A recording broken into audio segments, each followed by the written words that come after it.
Hi, Kinders. So, we were thinking, if you're going to be home for the next few weeks, your JSC Kinder teachers and I got together and thought, why don't we send videos and audio clips and pictures to help you stay connected?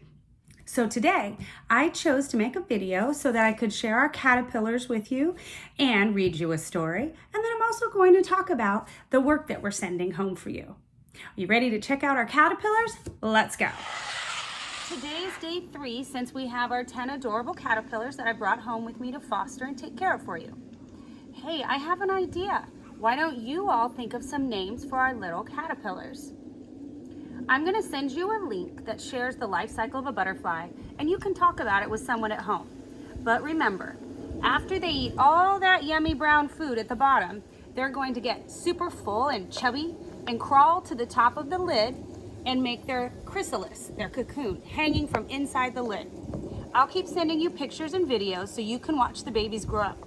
What I'd like you to try and do is keep a journal of what you see and how you can chart their growth.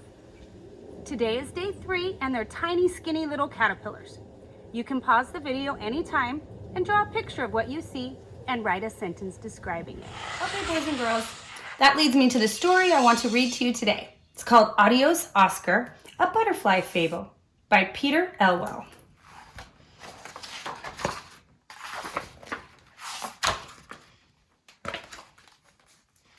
There was a house. In the window of this house, there was a flower in a pot. On a leaf of this flower, there was a little caterpillar. And if you'd asked the caterpillar his name, he would have said, "My name is Oscar." That's just what he said when a butterfly flew in from the sky, landed on his flower, and asked him his name. "Pleased to meet you, Oscar," said the butterfly. "My name's Bob. I just flew in from Detroit, and boy, are my wings tired. But seriously, do you know the way to Mexico?" "No, but I sure like those wings of yours," said Oscar. "Thanks," said Bob.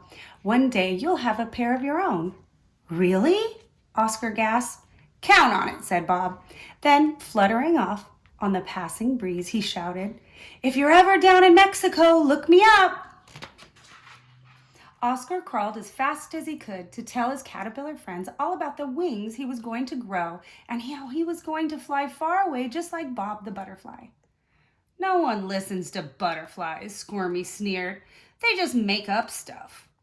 "Besides, anyone with big crazy wings has got to be nuts," scoffed Wiggly. "And anyone who believes them is nuttier," Nibbles laughed. "Look at us," sang the 3 caterpillars. "We're Oscar, the amazing flying nut." "You're starting to bug me," Oscar growled. "That's because we're bugs," they laughed. "That's what we do." Then they saw a ladybug, and off they went to prove their point by bugging her about some spots on her back.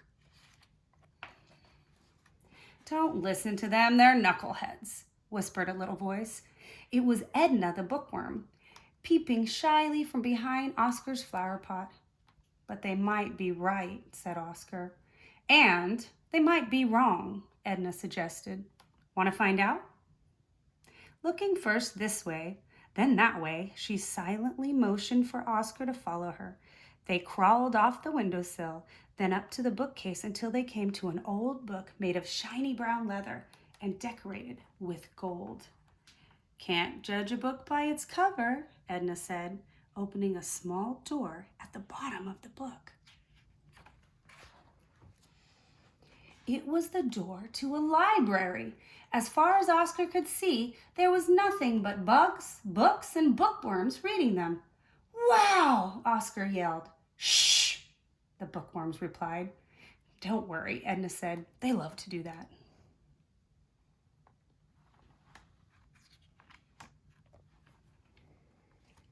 Oscar and Edna found all kinds of books that said the caterpillars do grow wings and turn into butterflies, and that the butterflies who look like Bob do fly all the way to Mexico.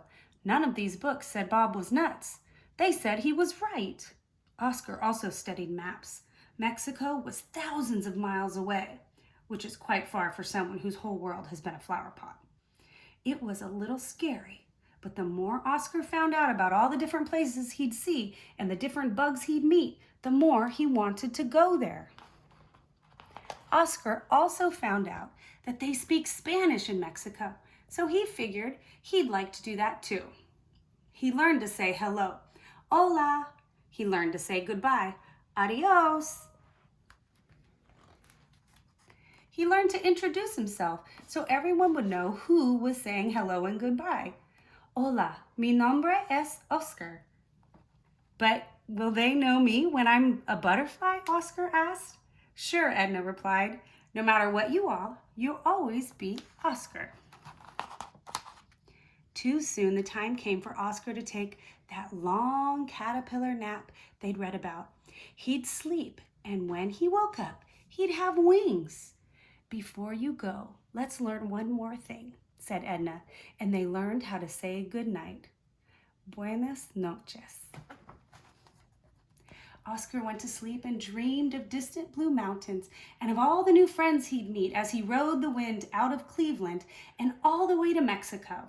He slept, and he slept, and he slept some more.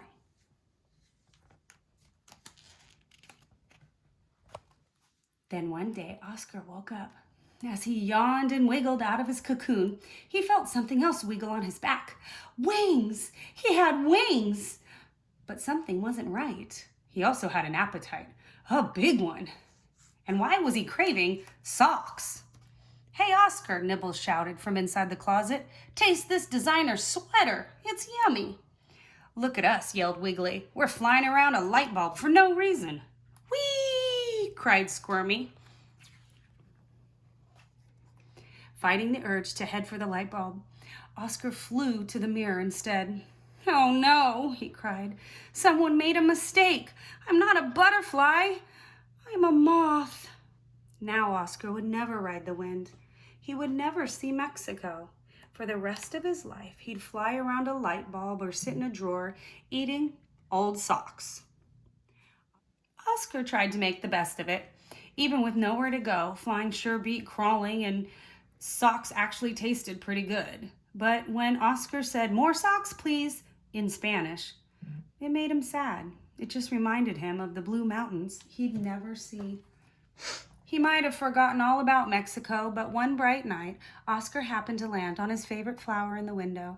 He hadn't come back there since he'd become a moth, and, looking around him, a tiny piece of paper caught his eye. There was writing on it. This is what it said. Dear Oscar, amazing things can happen when a moth thinks like a butterfly. Write me from Mexico. Love, Edna. Oscar felt the moon beckon to him like a big light bulb in the sky. Yes, he was a moth. And what a moth. Adios, amigos, said Oscar. I've got a postcard to write. And off he soared, up toward the moon and into the great night sky. Where are you going? Squirmy called after him. You won't get far, shouted Wiggly. What's amigos? Nibbles asked. Can you eat it? The other moths figured that he'd be back as long as there was a porch light to fly around. After all, they said, he's a moth. That's what we do. But that's not what Oscar did. Even with the porch light on, he never came back. However, there are blue mountains in Mexico. High in these mountains, there's a green field that is alive with countless butterflies. In the middle of the field, there is a flower. Sitting on this flower, you'll find a moth who's writing a postcard to a friend. If you ask this moth his name, he'll most likely say, Mi nombre es Oscar. Dear Edna, I thought like a butterfly. Love, Oscar. P.S. Bob says hi. Greetings from Mexico. Go, Oscar. I'm so happy Oscar thought like a butterfly and realized he could do anything he put his mind to. Just like you. You can do anything you put your mind to and work hard for. Do you think you can retell this story to somebody at home? Try today. Well, Kinders, I hope you've enjoyed this little video that I made for you, and I can't wait to make the next one. You will probably receive videos and clips and emails from not just me, but any of the kinder teachers, because we're working together to make this the best learning opportunity for you during this time. In the meantime, can you go get a grown-up to watch the ending part of this video? I would like to be able to explain some work that's going home. Hi families, I hope you're all healthy and doing well. We are emailing some skills work pages, all snap word lists A through H, and a cover letter with a potential daily routine to help maintain the brain. I have that also on the screen. We, the kinder teachers, will be available electronically during normal school hours. If you need us for any reason, together we can do this. So take care, and we'll send another communication soon. Bye.